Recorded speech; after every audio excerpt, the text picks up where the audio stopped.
আজকে আপনাদেরকে দেখাবো আমরা কিভাবে ইহরামের কাপড় পরিধান করতে পারি। একদম সহজ পদ্ধতিতে ইহরামের কাপড় আমরা কিভাবে পরবো সেটা দেখাবো। এর জন্য আমাদের ইহরামের দুই টুকরা কাপড় লাগবে, একটা হলো চাদর, একটা হলো লুঙ্গি। আমি প্রথমে লুঙ্গিটা পরিধান করে দেখাচ্ছি। লুঙ্গিটা সমান হারে আমরা করে নেবো, বাজিয়ে নেব।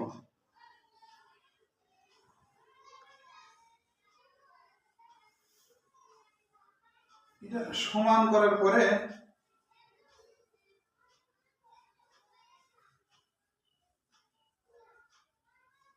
আমরা লুঙ্গিটা ডান হাতের বগল বরাবর নিয়ে আসবো।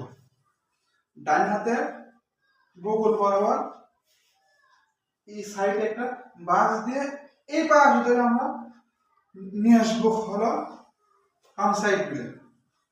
বাম সাইডে নিয়ে আসার পরে এখানে আরেকটা বাঁশ দিতে হবে।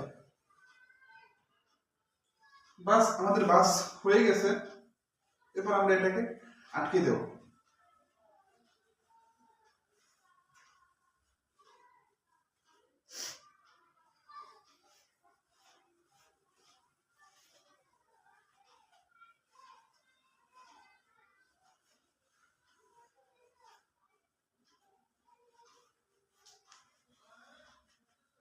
মোটামুটি আমাদের ভাঁজ দেওয়া শেষ হয়েছে। এটা যদি সারাদিন কেউ টানে আশা করি করবে না। তারপরে এই ভাঁজ দেওয়ার পরে এখানে আপনারা মাজার যে বেল পাওয়া যায় সেই বেলটা এই জায়গায় লাগিয়ে দিবেন, বাস। এরপর লুঙ্গির কাজ শেষ হয়ে গেল। এরপর হলো আমাদের একটা হলো চাদর। যে চাদর থাকবে এই চাদরটা এরকম করতে হবে।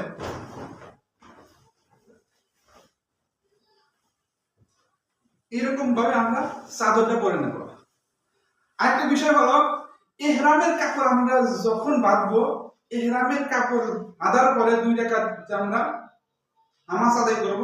2 রাকাত নামাজ আদায় করার সময় থেকে নিয়ে মনের ভুলেও কেউ টুপি মাথায় দিবেন না। টুপি নিজের সাথে না রাখাই ভালো। টুপি আমরা একটা ব্যাগের ভিতরে রেখে দেব। এরপর হলো আমাদের হলো তওয়াফের যে নিয়মটা।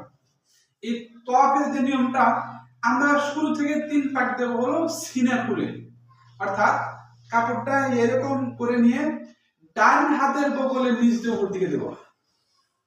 শুরু থেকে 3 পাক দেওয়ার পরে 4th পাকের বেলা আমরা আবার আগের মতো করে হাতের উপর দিয়ে নেব। আশা করি ইহরামের কাপড় পরা এবং কিভাবে তওয়াফ করবেন সেটা আশা করি স্পষ্ট হয়ে গেছে। আলহামদুলিল্লাহ, ঠিক আছে। এতটুকু, ধন্যবাদ।